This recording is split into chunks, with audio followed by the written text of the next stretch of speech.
ስማችን የወሰዱብን ክብራችን ግን መውሰድ የማይችሉ ለሰው ግን መሰናክል የሚሆኑ ብዙ መነኮሳት ብዙ ካህናት በጣም የፈተና ጊዜ ነው።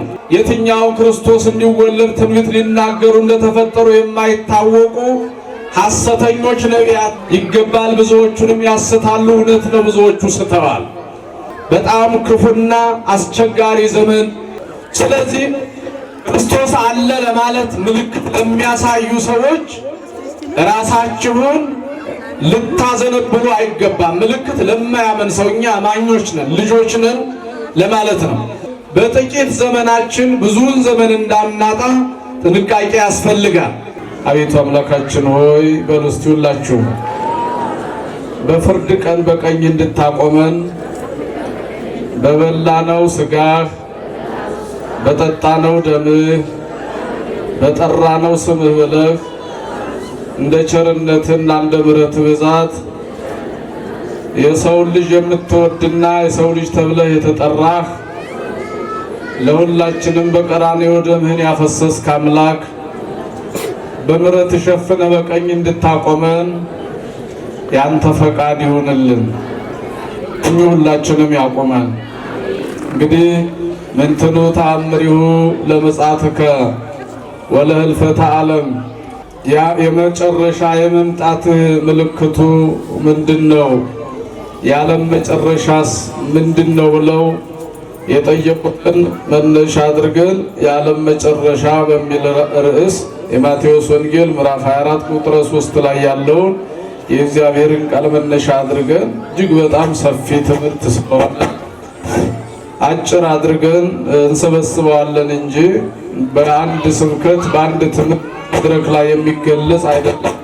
የዓለም መጨረሻ ምልክቱ ምንድነው በሚለው የዓለም መጨረሻ የሚለውን ማጠንጠኛ እናደርግና ለዚህ ምልክቶች ተብለው ደግሞ የተገለጹት እጅግ በጣም ሰፊ ናቸው። አስቀድመው ነቢያት ትንቢት ተናግረውላቸዋል። ጌታም ራሱ ደብረ ዘይት በሚባለው በኢየሩሳሌም ከተማ በስተምስራቅ በኩል በሚገኘው በትልቁ ተራራ ለልጆቹ ለመረጣቸው ለሐዋርያት ምስጢሩን የገለጠላቸው በዚያ ስፍራ ስለሆነ ነው ደብረ ዘይት ተብሎ የሚጠራው። ስለዚህ የዓለም መጨረሻ ብቻ ሳይሆን መጀመሪያም ስላለው መጀመሪያ ያለው ነገር መጨረሻ ስላለው ጥንት ፍጻሜ የሌለው እግዚአብሔር ብቻ ስለሆነ ጌታችንም በዚሁ ወንጌል እንደተናገረው ሰማይና ምድር ያልፋሉ፣ የማያልፈው ግን ይህ እግዚአብሔር የተናገረው ዘላለማዊ ቃል እንደሆነ ቁጥር 35 ላይ በግልጽ አስረድቶ ነግሮናል። ስለዚህ የመጣነው በጊዜ ነው፣ የምንሄደው በጊዜ ነው። በጊዜ ውስጥ የምንሰራቸው ስራዎች ደግሞ መስመራችን ያለቀቅንባቸው፣ ከእግዚአብሔር ፍቅር ያልተለየንባቸው፣ ከሕገ እግዚአብሔር ያልወጣንባቸው እንዲሆኑ የእግዚአብሔር ፈቃድ ነው። ይሁንና የመጨረሻው ዘመን ፈታኝ ዘመን ስለሆነ እንደተነገረውም እጅግ በጣም አስፈሪ ጊዜ፣ የሚታዩት ነገሮች ሁሉ ያልተለመዱ የሚሆንበት ጊዜ የመጨረሻው ዘመን እንደሆነ ጌታችን በግልጽ አስረድቷል። በተለይ ሰው ለሰው ክብር የማይሰጥበት፣ እርስ በርስ የምንፋጅበት፣ የምንበላላበት፣ የምንጠላላበት፣ የምንነካከስበት፣ ከኛ ብቻ ውጭ ሌላውን የማናይበት እጅግ ሰው በጣም አስቸጋሪ ባህሪውን የሚገልጥበት የመጨረሻው ዘመን ስለሆነ እኛ ደግሞ ይህንን ስለምንማርና ስለምናውቅ ለማንም ለምንም በጊዜ የሚወሰን የሚገለጥ ጠባይ ስለሌለን እኛ ማንነታችን ገልጸን ለዓለም መድኃኒት ለክርስቶስ በስሙ ተጠምቀን በስሙ ተጠርተን የምንኖር ልጆቹ በመሆናችን ይህንን በምናይበት ጊዜ የበለጠ እንድንጠነቀቅ ሊያግዘን ሊረዳን ይችል ይሆናል እንጂ ከዚህ ባለፈ ግን ልንወድቅ አብረን ዓለም ባመጣችው ዘመን በወለደው ጊዜ በሚያመጣው ነገር እንዳንወሰድ እንድንጠነቀቅ ይህንን ወንጌል እንማራለን። እግዚአብሔር መንፈስ ቅዱስ ምስጢሩን ይግለጥልን። ደብረ ዘይት በተራራው ላይ ተቀምጦ በነበረበት ጊዜ ደቀ መዛሙርቱ ለብቻቸው ቀረብ ብለው ይህ የሚሆነው መቼ ነው ንገረን ብለው ጥያቄ በማቅረባቸው የመጀመሪያው ማስጠንቀቂያ ነው የተነገራቸው። ማንም እንዳያስታችሁ ተጠንቀቁ፣ በስሜ ብዙዎቹ ይመጣሉና የሚል ነው። ምክንያቱም በስሜ ነው የሚመጡት ሃይማኖት የለንም ብለው ሳይሆን የሃይማኖት ሰዎች ነን ብለው እንዲያውም እኔ ክርስቶስ ነኝ ብለውም የሚመጡ አሉና በዚህ ጊዜ ተጠንቀቁ። ብዙዎቹን ያስታሉ፣ ምልክትም ያሳያሉ። ስለዚህ ያ የመጨረሻው ዘመን ምልክት መሆኑን የምትረዱበት አንዱ ትልቁ ነገር ነው። በዚህ ውስጥ እኛ ሁላችንም እንደምንረዳው በእኛ ዘመን እውነት ለመናገር በክርስቶስ ስም የማይነገድበት ምንም ነገር የለም። በክህነታችንም በምንኩስናችንም በስማችንም በቤተ ክርስቲያናችንም ነጋዴ በስቷል። በስማችን ክርስቲያን የሚባለው ብዙ ነው፣ የሚሰራው ግን ለሌላው ዓለም ጥገኛ ሆኖ የእኛን አንድነት፣ የእኛን ኅብረት፣ የእኛን ዝማሬ፣ የእኛን አገልግሎት የሚያበላሹብን በውስጥ ስም እየተጠሩ እጅግ ከውጭ የሆነ ግብራቸው የሚገልጣቸው ብዙ አባቶች፣ ብዙ ወንድሞች፣ ብዙ እህቶች፣ ብዙ እናቶች እንደምታውቁት የተነሱበት ጊዜ ስለሆነ ልንናወጽ እንዳይገባ ባለንበት ቁመን እግዚአብሔርን ልናመልክ እንድንችል የሚያስረዳ ነው። በሀገራችን እንደምታውቁት ብዙ እናቶች እመቤታችን ማርያም ነን ብለው የመጡ አሉ። ኢየሱስ ክርስቶስ እኔ ነኝ ብሎ የመጣ በእኛም ዘመን በ74 ዓመተ ምህረት አንድ መልአኩ የሚባል ሰው እኔ እግዚአብሔር ነኝ ብሎ 12 ደቀ መዛሙርትና 72 አርድእት 36 ቅዱሳት አንስት አስከትሎ እንደነበረ የሚታወቅ ታሪክ ነው። በብዙ ዓለማት ላይ ክርስቶስ ነኝ ብለው ፈጣሪ ነኝ ብለው እኔ ነኝ ብለው የሚመጡም አሉ። በተጓዳይ ከእግዚአብሔር ተልከን ነው የሚሉ መምህራን ሳይሆኑ እውነት ሳይኖራቸው ገንዘብ ለመሰብሰብ የራሳቸውን ነገር ክብር በመፈለግ የመምህራን ስም የሚያሳብቁ እጅግ በጣም ሐሰተኞች መምህራን የበዙበት ዓለም ነው። ለእናንተ ሊሰበክ አይችልም። ብዙ ነገር ታውቃላችሁ ብዬ አስባለሁ። በዚህ መድረክ የነበሩ ያሉበትን ስፍራ እየጠየቅ እንከተላቸው የነበሩ እውነት መስሎን በአሁኑ ሰዓት የሉምና ብዙ ተምረንባቸዋል። ብዙ ሐሰተኞች ነቢያት የተነሱበት ጊዜ ነው። ዘመናችንም ቢሆን በድፍረት ነቢይ ገሌ ነቢይ ገሌ ነቢይ ገሌ ተብሎ የነቢያት ዘመን አልፎ ክርስቶስ ነቢያት የተናገሩለት አምላክ ተገልጦ ከዳን በኋላ የትኛው ክርስቶስ እንዲወለድ ትንቢት ሊናገሩ እንደተፈጠሩ የማይታወቁ ሐሰተኞች ነቢያት በምድራችን ሞልተዋል። በድፍረትም በየአደባባይ ስማቸውን ጽፈው ነቢዩ ገሌ ብለው ራሳቸውን ይገልጣሉ። ስለዚህ የመጨረሻው ዘመን ምልክቶች መሆናቸውን ኦርቶዶክሳውያን በአግባቡ ልንከተል ልናምን ይገባል። ብዙዎቹንም ያስታሉ። እውነት ነው፣ ብዙዎቹ ስተዋል። ስለዚህ መቁጠሪያችንም መቋሚያችንም ጸናጽላችንም ጸሎተ ዕጣን የምንደግምባቸው ዕጣኖቻችንም ባልተገባ ቦታ ቅባ ቅዱሳችን ቅባ ሜሮናችን ልጅነት የምናገኝበት ንዋየ ቅድሳትን ሁሉ የተለያየ ምክንያት በመስጠት በየሜዳው በየወንዙ በራሳቸው ምክንያት ከእግዚአብሔር ተልከናል እያሉ ምልክቶችን በማሳየት ብዙ እናቶች ብዙ አባቶች ከእግዚአብሔር የሚለዩበት የመጨረሻው ዘመን መሆኑ ይታወቃል። ስለዚህ መጽሐፉም የሚናገረው ይህንኑ ነው።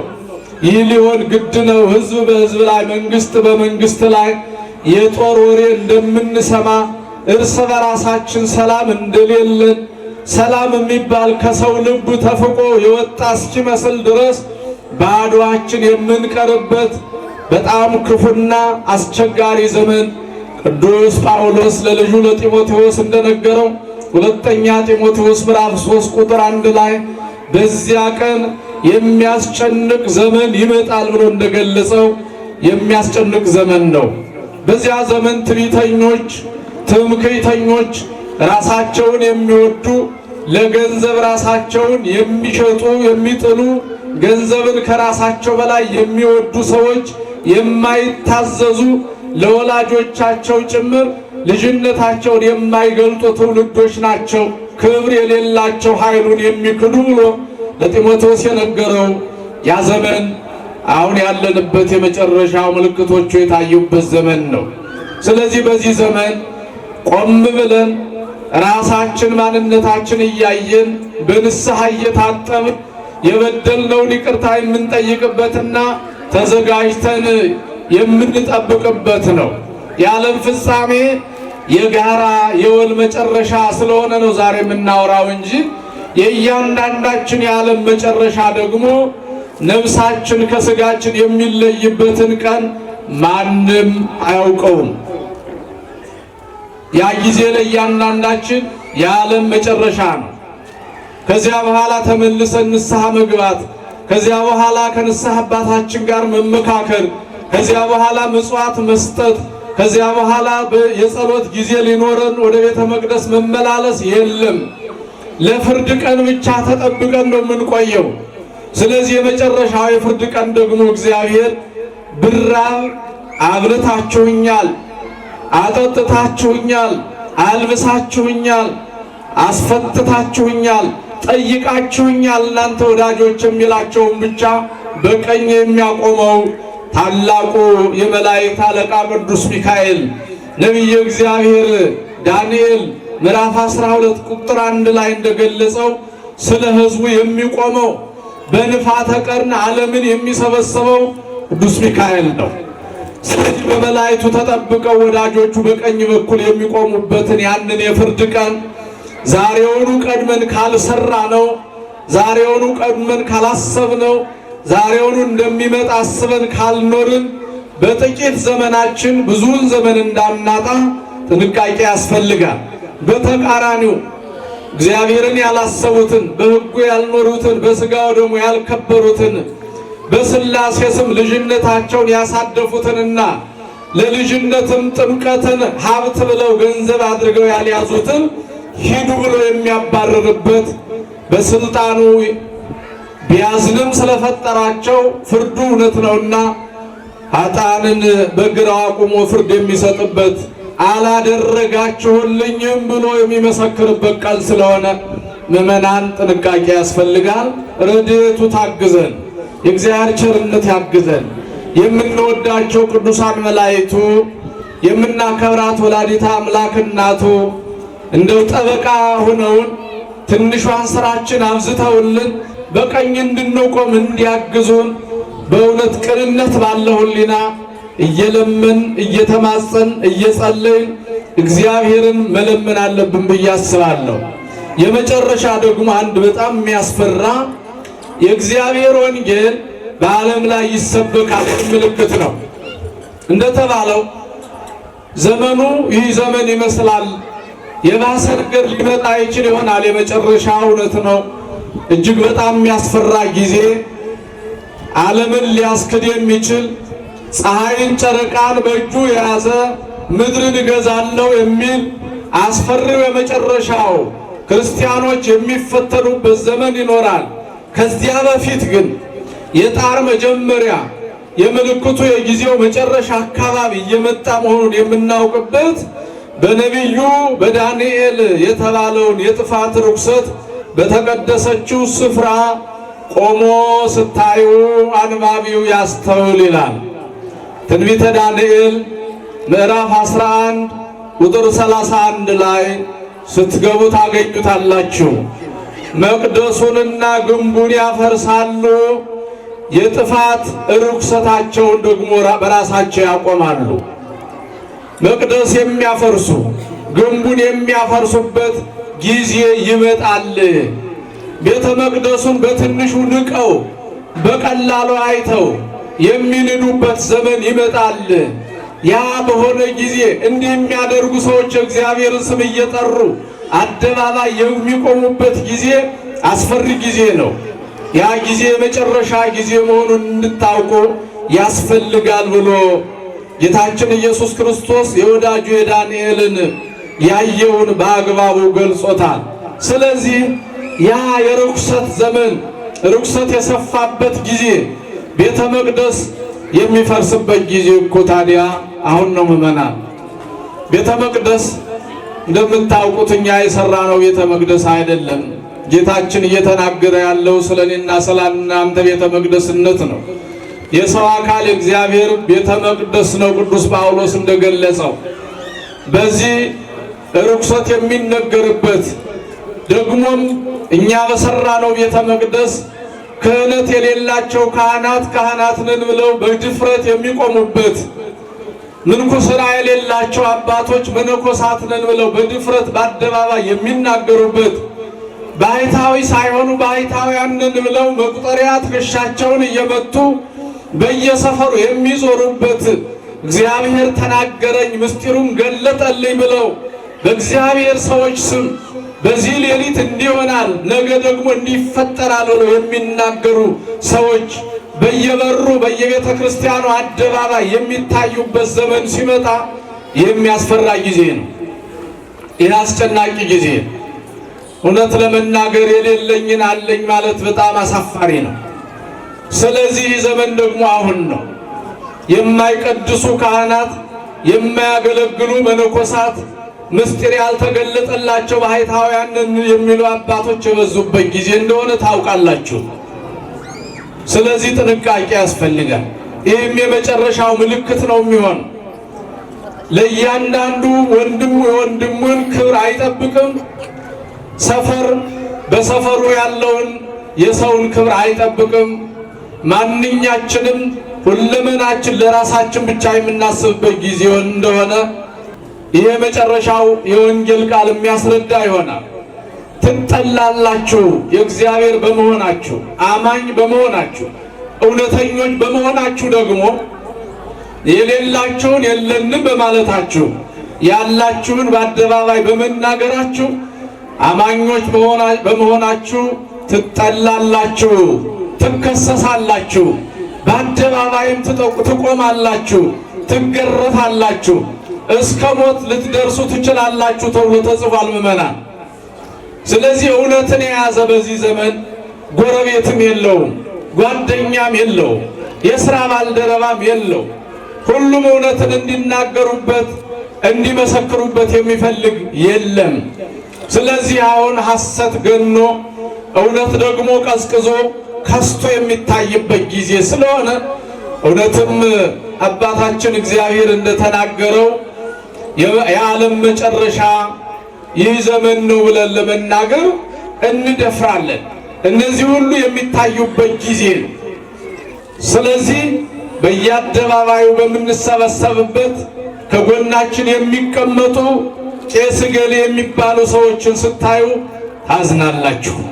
ሕግ የሌላቸው፣ ስርዓት የሌላቸው፣ ስማችን የወሰዱብን፣ ክብራችን ግን መውሰድ የማይችሉ፣ ለሰው ግን መሰናክል የሚሆኑ ብዙ መነኮሳት፣ ብዙ ካህናት፣ በጣም የፈተና ጊዜ ነው። ብዙዎቹ እውነተኞች ደግሞ የሚሞቱበት፣ የሚቀሰፉበት፣ በአደባባይ እውነትን እየተናገሩ የሚሞቱበት ጊዜ ስለሆነ ይህ አስቸጋሪ ጊዜ በእኛ ዘመን የተገለጠ ስለሚመስለኝ ጥንቃቄ ልናደርግ ይገባል። ፍቅር ከሰው ልብ ነው የምትወጣው፣ ትቀዘቅዛለች ነው የተባለችው።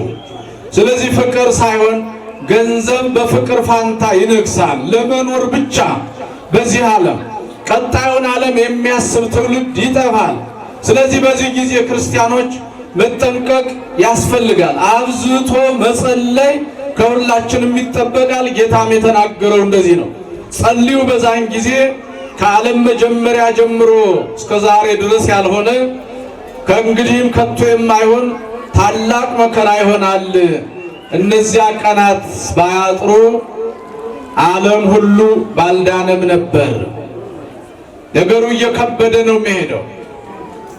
እግዚአብሔር የመረጣቸው፣ እግዚአብሔር ብቻ ውስጣቸውን የሚያውቃቸው የእግዚአብሔር ማደሪያዎችና ቤተ መቅደሶች የሆኑ ከእውነት ጋር የሚኖሩ ብቻ ተመርጠው እሱ የሚያውቃቸው የነሱ እንባ፣ ልመና፣ ጸሎት ለፍርድ ቶሎ ካልመጣ እግዚአብሔር ሥጋው ደሙ በሚፈተትበት መሥዋዕት በሚቀርብበት እሪያ የውሻ ስጋ መስዋዕት እናቀርባለን ብለው የሚመጡ አስቸጋሪ ክፉ ዘመን እንደሚመጣ ለተመረጡት ካላጠረ በቀር ሁሉንም ሊያስት የሚችል ስጋ የለበሰ ሁሉ የማይችለው አስፈሪ መከራ እንደሚመጣ ጌታችን ተናግሯል። እውነት ከዚህ ጊዜ አያድርሰኝ ተብሎ የሚጸለይበት ነው። ስጋ የለበሰ ደካማ ስለሆነ አቅም ስለሌለን ችሎታችን በጣም አናሳ ስለሆነ ሁላችንም በብዙ ነገር ስለምንታለል ስለምንደክም እጅግ አጥብቀን ጸሎት ያስፈልጋል። ጌታችንም ጸልዩ ይላል። ዓለም ከተፈጠረ ጀምሮ እስከዚያ ቀን ድረስ ሆኖ የማያውቅ ሳነበው ሰምታችሁኛል። አስፈሪ መከራ፣ አስጨናቂ መከራ፣ ታላቅ መከራ ተብሎ የተገለጸ የመከራው መጠን ታላቅ በሚል የተገለጸ እጅግ አስፈሪ ጊዜ ይመጣል። በትንንሹ አናልቅስ ምዕመናን። አሁን የሚታዩት ሁሉ ጥቂቶች ናቸው። ዛሬ ብቅ ብለው ነገ የሚጠፉ ናቸው። በፊታችን ያለው እጅግ በጣም አስፈሪና ትልቅ ነው።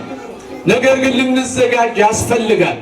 ክርስትና መቆያ ጊዜ እዚህ ተሰጠን እንጂ መጨረሻው ጣራው እዚህ አይደለም። የክርስትናው ሁለተኛው ዘላለማዊ ብለን የምንጠራው የማያልፈው የእግዚአብሔር መንግስት ነው። የእግዚአብሔር መንግስት ደግሞ ይህም ቤተ መቅደስ በምድር ላይ እንድንተክል ምክንያት የሆነችው ሰማያዊቷ ኢየሩሳሌም ነች። ሰማያዊቷ ኢየሩሳሌም ደግሞ ቤተ መቅደስ መታችሁ ስትሳለሙ ምንድን ነው የምትሉ?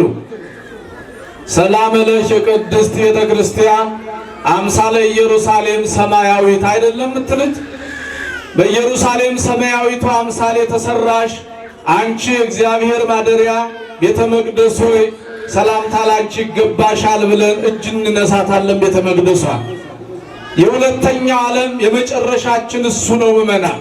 ያ ደግሞ በብርሃን ቤተ መቅደስ፣ በብርሃን መጋረጃ፣ በብርሃን ጽንሃ፣ በብርሃን ቤተ መቅደስ የምንኖርበት ዙሪያዋን በመላእክት የምትታጀብ አራት ማዕዘን የሆነች እንዲህና እንዲያ የማንላት የከበረች ሰማያዊት ኢየሩሳሌም የምንኖርባት ልንለብስ ልናጌጥ ወደ ገበያ እንውጣ የማንልባት ምንም ሐሳብ የሌለባት ከምናስበው ውጪ እንደ መላእክት በምስጋና የምንኖርባት ዓለም እሷ ነች። እሷ የማታልፍ ዓለም ናት። ዘላለማዊት መንግስት ናት። የማትናወጥ የሥላሴ መንግስት ናት። ሌላው ሰማያት ይቀልጣሉ። ፀሐይ ጨረቃ ብርሃናቸውን ያቆማል፣ አቅም ያቅተዋል። የተፈጠረበት ጊዜ መነሻ ስላለው ማብቂያም ጊዜው ዛሬ የሁሉም ነገር ያልቃል። ምድርም በቃሉ እንደጸናች ትሰበሰባለች። የትቢያዎች ሁሉ በነፋስ ምድር ባዶዋን ትቀራለች። ፍጥረት የሚባል በምድር ላይ አይኖርም። ከዚያ በኋላ ይህ ዓለም ያልፍና ወደዚያኛው ዓለም የምንሻገርበት ጊዜ ነው። እዚያኛው የደስታ ዓለም እንዳንደርስ ግን እንቅፋት የሚሆኑን እንደነገርኳችሁ እነዚህ አሁን የነገርኳችሁ የሚያስፈራሩ አልፌ የማነባቸው ቃላት ናቸው።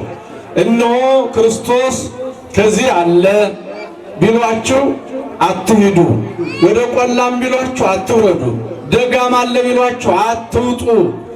ዛሬ አስተማሪው በስቷል፣ ነቢዩ በስቷል፣ ተናጋሪው በስቷል፣ ምልክት የሚያሳየው በስቷል። ሲጀመር ምልክት ምዕመናን እንደ አንድ ሁልጊዜ የምናደድበት ነው። ምልክት ለማያምን ሰው ነው። እየሰማችሁ ነው ምዕመናን? ምልክት ለማን ነው? ለማያምን ሰው እንዲያምን ምልክቶች ያስፈልጉታል።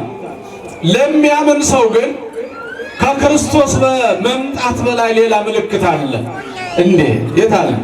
ከስጋው በላይ ከደሙ በላይ ሰው ከመሆኑ በላይ በመስቀል ተሰቅሎ መቃብርን ባዶ አድርጎ ሲኦልን በርብሮ ልጅነትን ከመመለስ ሌላ ምን ምልክት ያስፈልጋል? አሁን ከምልክት አልፈን ልጅ ሆነን ተወልደን ከመንፈስ ቅዱስ ከተወለድን በኋላ ሌላ ምልክት ሙት ያነሳል፣ ለምጽ ያነሳል፣ ሕመምተኛ ይፈውሳል፣ እንዲህ ልምሾ የሆነውን ያቃናል ብንባል ይህ እኮ በጣም ደካማ ሌሎች የማያምኑ ሁሉ የሚያሳዩት ምልክት ነው። ቋንቋ ይናገራል። በዚህ ምልክት ለምንድን ነው ክርስትናችን የሚፈተነው? ስለዚህ ክርስቶስ አለ ለማለት ምልክት ለሚያሳዩ ሰዎች ራሳችሁን ልታዘነብሉ አይገባም። ምልክት ለማያመን ሰው እኛ አማኞች ነን፣ ልጆች ነን ለማለት ነው። ስለዚህ ያ የመከራ ጊዜ አባቶቻችን እናቶቻችን በዚያን ጊዜ የሚያጠቡ ጡቶች፣ የሚጸንሱ ማህፀኖች፣ ሕፃናት የሚሸከሙ ጀርባዎች፣ ባላጠቡ ባልወለዱ ባልተሸከሙ ብለው የሚያዝኑበት አስፈሪ ጊዜ፣ እላይ ያለ ወደ ታች ከታች ያለ ወደ ላይ ሳይሄድ መከራው በያለበት አንዱን ነጥሎ የሚወስድበት ጊዜ፣ አስፈሪ መከራ የሚታይበት ጊዜ ስለሆነ ራሳችን በጸሎት እግዚአብሔርን እየጠየቅን ልንቆይ ይገባል።